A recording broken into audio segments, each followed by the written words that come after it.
Hi everyone, I'm Karissa. I'm Arielle, and welcome back to the Optimist Daily's weekly roundup. How are you doing, Arielle? Honestly, I'm sore and I'm tired.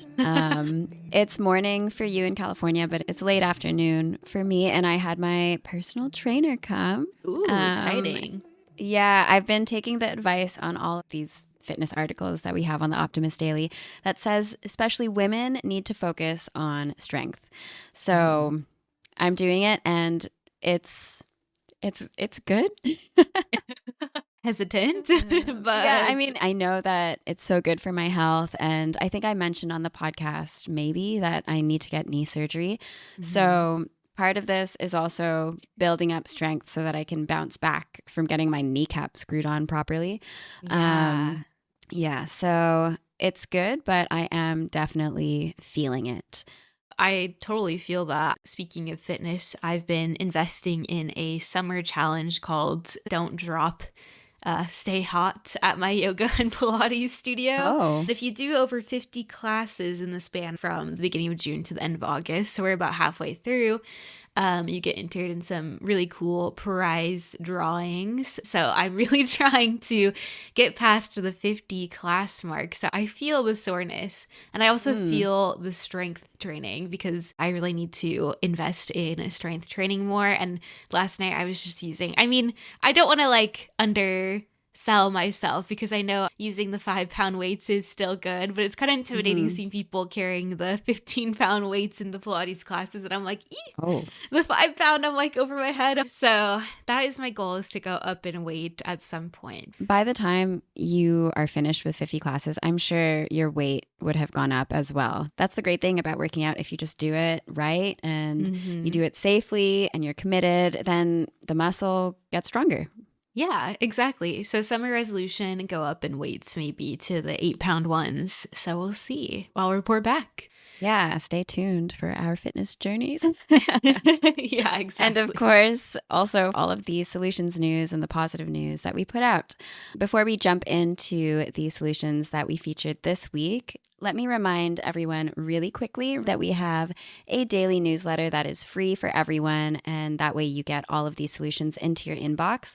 If 5 emails a week is too much, then you can get our weekly newsletter, and that comes in on Fridays with all the solutions that we featured that week. We're also on all social media channels, basically, even Pinterest if you want to pin some stuff to your boards. But you can follow us at Optimist Daily on just about everything except X, where we're at Ode to Optimism. We love to hear from you, so you can reach us on those social channels, or you can send us comments, questions, feedback, all of that to podcast@optimistdaily.com. And we also wanted to mention that on some platforms like Apple, the clickable links in the episode descriptions are not available. So if you're listening on Apple and you want to click these links on how to, sign up for the newsletter, follow us on socials, email us, those links can be found in the transcript as well, and it'll be easier to click it. Or you could just listen on another platform too. But on Apple, we know it's a problem. The transcript link is just there, so you can copy and paste it, and then that way you can have all the access to the embedded links within the text. So a lot of the times, if there's an Emissary shout out, we won't put the name of the organization or the person that's getting shouted out, just to keep it a surprise. But then that way you really don't know that there might be something clickable there. So yeah, just definitely worth checking out if you are listening on Apple. Speaking of emissaries, we just want to thank our emissaries for financially supporting the Optimist Daily. If you would like to become an emissary, that link is in the show notes, in the transcript, and also just on our website for easy access. And a huge thank you to all the optimists out there who are just here listening to the podcast, reading the articles, sharing with friends, family, liking, reviewing, subscribing, following. All of that is a free way to support us and our work. Yeah, we really appreciate any support, any help, and any listens as well. So thanks for tuning in. Let's tune in to the new solutions of this week because we had a lot of great ones as always. The first solution is Greece launches nano satellite system to catch wildfires early. So the reason wildfires get so catastrophic so fast is that by the time anyone sees the smoke, it's already too late to stop it easily. But Greece just launched a system that changes when the clock starts. And they're the first country in the world with a satellite constellation built specifically for wildfire response. I think this is pretty cool, especially as someone who lives in California where wildfire threats are all too prominent. So these are really cool little nano satellites. They're about the size of a carry-on luggage bag, and they went into low Earth orbit in May, and they're fully operational now. The thing about these satellites is that they can detect a fire measuring 4 meters or about 13 feet across. But traditionally, conventional satellites can only spot fires the size of a cruise ship. And as you can imagine, that's a pretty big fire already if that's when they're spotting it. When they gather this information, AI models analyze thermal images at 4x4 meter grid resolution and filter out false signals, so solar panels emitting heat, overheated rooftops, sun-warmed rock, before anything reaches emergency services. So it's really a fine-tuned system. This is really, really important because Greece has had some of the worst wildfire seasons in Europe over the past decade. So it's not an abstract problem for them, as it's not for you in California and in so many other places in the world. Canada has also been experiencing a lot of devastating wildfires. I just love that it solves a really key problem because urban fires, of course, they are horrible, but they get spotted really fast by residents and just by people who are around in the city. But remote and national park fires can go undetected for hours, and it's a lot easier to contain a fire if it's not the size of a cruise ship. Yeah, I can imagine. The next solution is the first gallery built exclusively to represent women artists. A former L'Oreal executive watched his mother set her art career aside for his father's, not in a dramatic falling out, but just a slow retreat which he never forgot. So MAG, the Women Gallery, was launched in response to that in 2024. And it came from, this person named Jean-Baptiste Betancourt's personal experience. It may be the first gallery in history dedicated entirely to women artists, which was really surprising for me to read. This whole story starts not just with advocacy, but with the market. It's not just showcasing this art, it's giving this platform for women artists to actually sell their art online. The founder of this organization, initiative, spent nearly 37 years as a senior executive at L'Oreal, but this is his new endeavor, and it's very noble indeed. Women artists consistently receive less gallery representation, there's lower auction prices, and fewer retrospectives. It's been well documented, but rarely acted on by people with the resources to change it. So now MAG is changing that and showing paintings, sculptures, photographs, and works on paper by women artists from around the world. The article goes into some of the specific artists, so you should definitely check it out. But I thought that his argument was really insightful. He distinguishes between visibility and market access. I know that there's a lot of discussion about women and also other minoritized people getting more representation. So maybe there's more visibility around, but a think piece about underrepresentation is not the same as having work in front of someone who might actually buy it. This market first approach is a different strategy. It's tackling the problem from a different angle because recognition is great, but it doesn't pay rent and it doesn't fund studio time, and all of those are really important for women artists to continue being artists. Moving on to another solution, using eucalyptus oil to repel household pests. What the experts say. If you've ever soaked cotton balls in essential oils and tucked them around the house hoping to keep pests out, this one is for you, because it turns out that method doesn't really work, and there's a specific reason why. So, Arielle, have you used any essential oils, maybe particularly eucalyptus oil, to try to repel household pests? There's like the lemony scent. It's like do you know what citronella? Yes. Citronella. Yeah. I've had like candles like that, but not the cotton ball strategy. Yeah, I haven't actually done that either, so I can't attest to using, well, apparently it's not too much of an effective Yeah, method. maybe there's a reason why we didn't, why we haven't used it. Yeah, but it's popularly recommended. But the experts say that it doesn't really hold up because the scent fades too quickly. And once it does, rodents may start using the cotton as nesting material instead. Oh. So, yeah, so if you've been told that or you've been trying to do that, then maybe this article is for you because it recommends using eucalyptus oil, but not just through a cotton ball. The method that works is a 5% eucalyptus oil solution applied around entry points, gaps, and vulnerable pathways, but not placed where pests are actually hanging out, but where they're getting in. So this goes into more details into how to effectively use eucalyptus oil. I mean, you have to reapply daily. It's kind of a big task, and there's also some safety notes that eucalyptus oil is toxic to pets and young children, so it's important to dilute it and keep treated areas out of reach. But if you're looking for something more natural to deter pests from your house, then eucalyptus oil could be something to reach for, and you may already have it in your house. And a note we talked about in our staff editorial meeting this morning is that peppermint oil actually does a similar thing. So if you have that on hand too, then that could work. Yeah, our teammate Paul said that peppermint oil works specifically for ants, right? Yeah. But yeah, there might be other plants or scents with similar properties. If you know of some of them, then maybe leave a comment in the comment section. If you're interested in some more natural repellents, then we also have an article titled "These Easy to Grow Plants Will Help Repel Mosquitoes from Your Garden." Another really annoying pest to have to deal with. Moving on to the next solution, Illinois found a smarter way to close the menopause care gap. Juliana Stratton held financial wellness conversation with women across Illinois, expecting to hear about rent and groceries. But what she kept hearing about was menopause.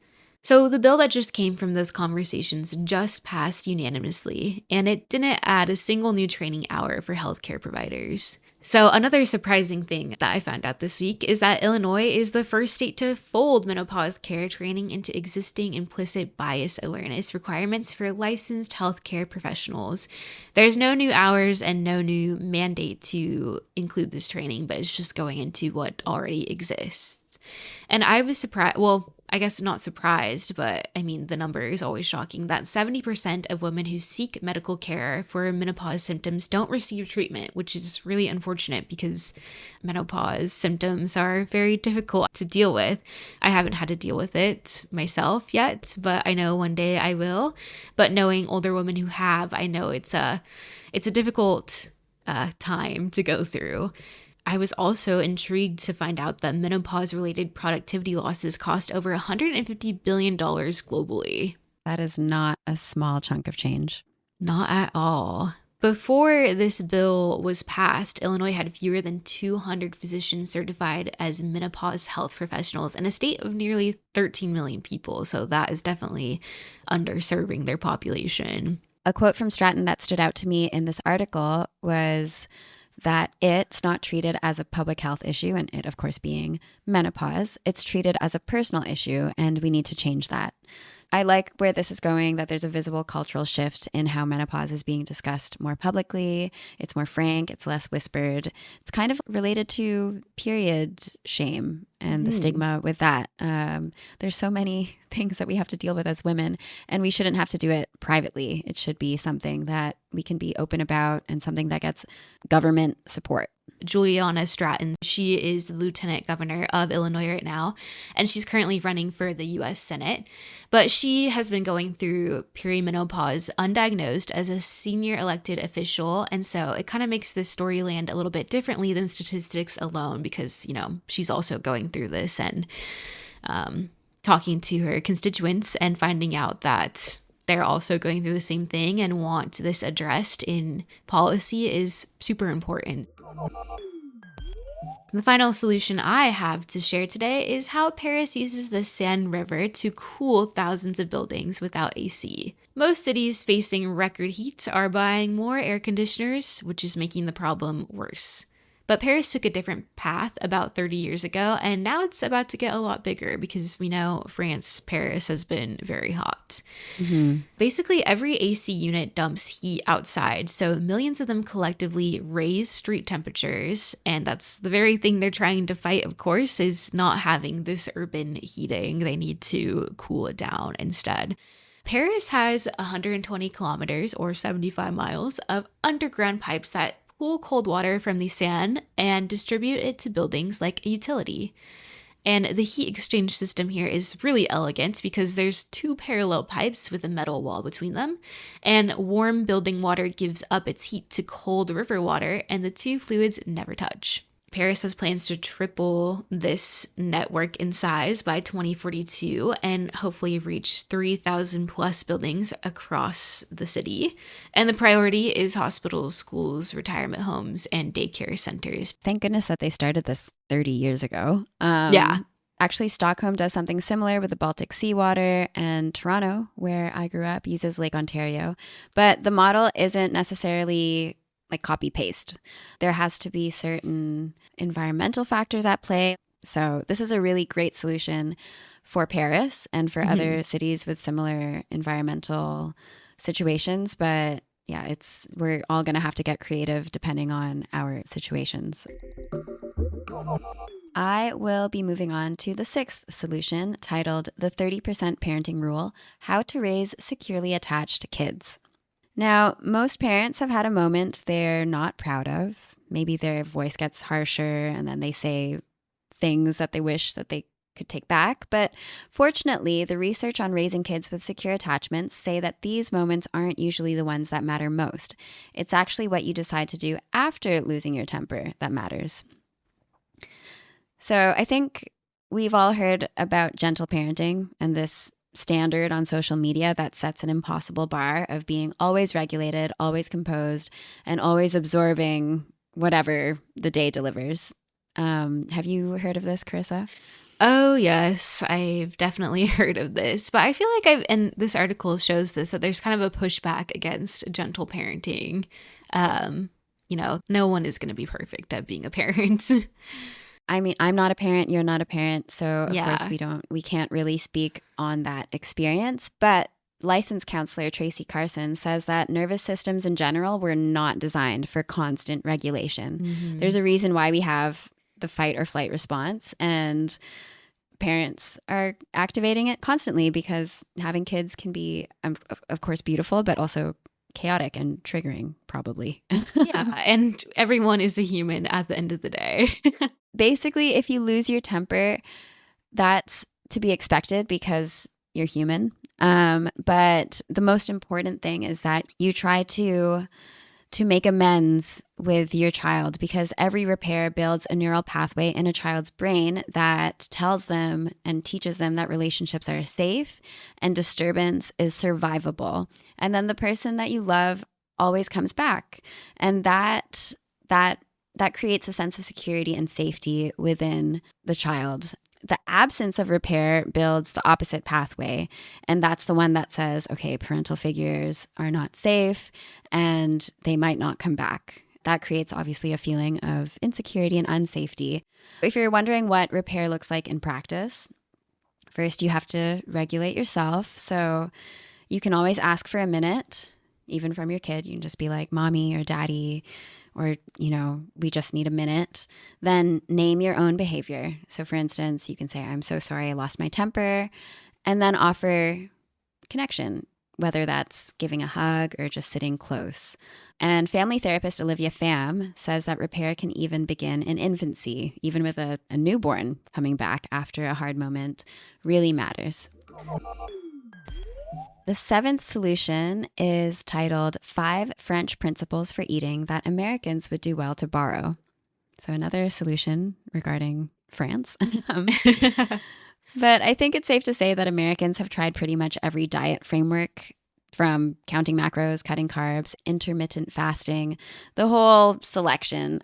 The French have basically stuck to the same 5 ideas for centuries, and none of them involve tracking anything. Registered dietitian Jane Leverick has a name for each one. And please forgive my French, literally. But anyway, the 5 principles are plaisir, or pleasure, équilibre, balance, qualité, quality, ritual, and joie de vivre. Oh my gosh, I feel so. I thought that was great, silly. Arielle. Thank you. So that last one is joy as nourishment. Pleasure. Food is a source of joy. I think that was my favorite one because food is a huge source of joy for me and my family. And when we give ourselves permission to enjoy food, then we end up feeling more satisfied and less likely to overdo it later. Was there something that stood out to you from this article, Karissa? Yeah, well, as an American, I think that quality stood out to me.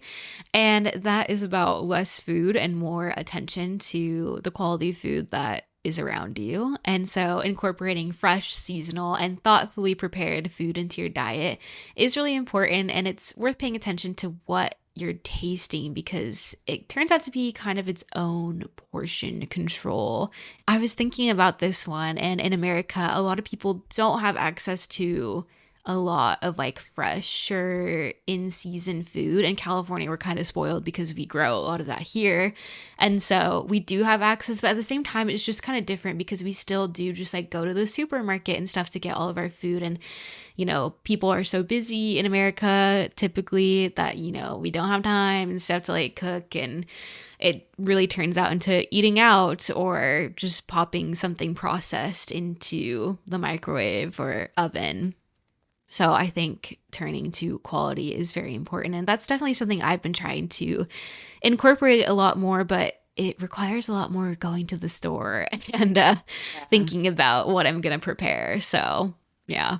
Piggybacking on your idea of busyness in the American lifestyle, I guess, the ritual one, making a meal a ritual and giving your full attention to food is definitely something that I think a lot of people struggle with, not just in America, but, you know, we all kind of, well, I don't want to say we all, but a lot of us probably eat lunch while scrolling on our phones or while watching something. And yeah, that divides our attention from the food that we're eating and makes it a less intentional experience. So yeah, that was another one that stood out to me. But I just like in general how this article calls out the French paradox, so rich food but lower cardiovascular disease rates, and how that's been studied for decades. But this reframes it as a behavioral thing rather than purely nutritional. All right, the 8th solution is titled Africa Secures 900 million in New Clean Cooking Commitments. So kind of related to the last solution. We're still on cooking and eating. Nearly 1 billion people in Africa still cook over charcoal or firewood every day, and that is responsible for 850,000 deaths a year from indoor air pollution. And that affects mostly women and children because they spend the most time near the fire. The funding to change that is starting to move in a serious way. And yeah, that $900 million financial commitment was announced by the IEA, or the International Environment Agency, and that brings total pledges to over $3.1 billion.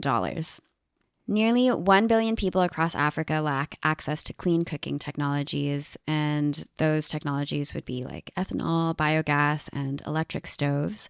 And those clean cooking technologies, they cut pollution at the source. Reaching full access will cost far more than $3.1 billion, but the pace is accelerating, and that's what we like to see. The next solution is titled Reducing Microplastic Exposure, the 4 Habits We Should All Be Prioritizing. So, scientists just found microplastics in human brain tissue at higher concentrations than in the liver or kidneys. And that's a recent finding. That's from last year.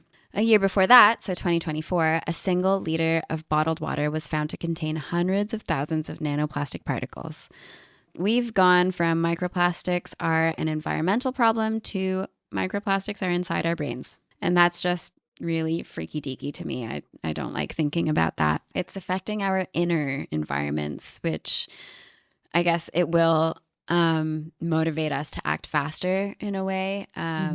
So I'm sure Most listeners will know what microplastics are, but just in case, they are when larger plastics break down under heat, friction, and time, then it sheds microplastics, and those are super, super tiny plastic particles. And they've been found in the human body, in the blood, lungs, placentas even, reproductive organs, and now in brain tissue. This article goes through 4 really important areas of our life that we should be paying close attention to. And the one that caught my eye, and I'm pretty sure it caught your eye too, Karissa, because we were just talking about yoga and Pilates and the fitness challenge. Synthetic fabrics are 35% of primary microplastics in oceans. And those come from textiles like polyester, nylon, acrylic. And that's basically what most activewear is made of these days. It's just a little bit ironic that the wellness culture and the wellness wardrobe, if you will, is one of the biggest sources of synthetic fiber shedding. I mean, I work from home, so I'm kind of just wearing activewear, comfortable clothes like all day. But yeah, that makes me sad. But I feel like there has been a discussion online about like kind of turning towards, 100% cotton instead of these synthetic materials for working out. Yeah, I guess we should be on the lookout for more organic brands. Yeah, if you guys have any suggestions for us, then again, hit us up in the comments. The last solution is called a cheap homegrown catnip lotion could replace DEET for millions of Ugandans. Malaria kills hundreds of thousands of people a year, mostly young children in sub-Saharan Africa. The best repellent we have, DEET, is too expensive for most of the people who need it most. A team from Cardiff University just ran field trials in Uganda with a catnip oil lotion, and it matched DEET. And the plant grows there, so that's a great local solution for them. The field trial was in eastern Uganda, and the 6% catnip oil lotion matched the performance of 15% DEET at repelling mosquitoes. The active compound is nepetalactone, and that's the same thing that, makes cats go a little crazy. It's also a potent insect repellent, and that's been known for years, but it has never been turned into a usable product. Yeah, exactly. And we were just talking about mosquitoes and malaria kind of recently on the Optimist Daily because we were talking about what mosquitoes are attracted to. And we mentioned how malaria cases are rising across the world because of rising temperatures. So this is an important solution indeed. Those were all the solutions that we featured this week on the Optimist Daily. We don't have an emissary shout out this week, but if you are an emissary, then feel free to shout anyone out that makes you happy, positive, optimistic. You could even plug your friend's budding business or bring awareness to a loved one's passion project, anything like that. We are super happy to share. Yeah, and if you can't find the link for that, please feel free to email us. And maybe we'll just send out the form again sometime soon. Yes, we will be sending that out again, so keep an eye out for that. And as usual, we finish with an inspiring quote. So Karissa, take it away. We have a quote from Faith Ringgold, who was an American painter, author, mixed media sculptor, performance artist, and intersectional activist, perhaps best known for her narrative quilts, which are very fascinating. I've seen a couple of them in person, and they're really cool. You can't sit around and wait for somebody to say who you are. You need to write it and paint it and do it. Thank you so much, Karissa, for sharing the solutions with me this week. It was a pleasure as always. I'm looking forward to being back next time with more. We wish you all a very happy weekend. Bye, everybody. Bye.